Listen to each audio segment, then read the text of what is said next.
Harbor Homes. Let's go. To this video ay mag-home service na naman ang teknisyang gala ninyo dito sa Harbor Homes na Naik, Cavite. Kakabit ko lang. Yung sumpong din. Ah? Yung sumpong. Yung ano po. Yung ano po? Break? Ayaw?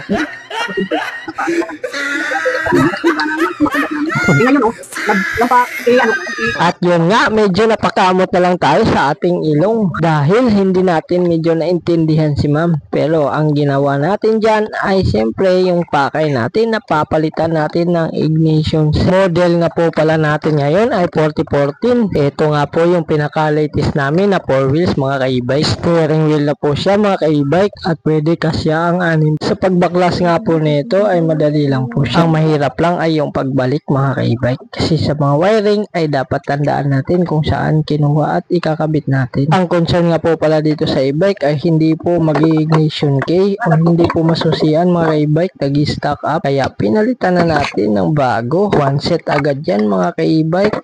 At yan na, nakalas na at papalitan na natin. Salpak lang yung pinaka-wire sa loob. Swerte at under warranty po yung e-bike nila. Kaya bagong bago pa.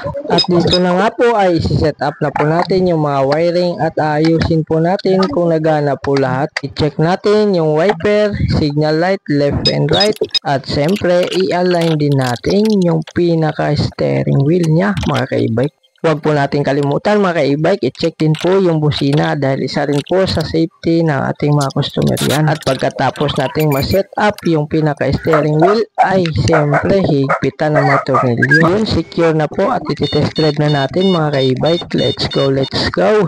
Napaka-goods na. Thank you.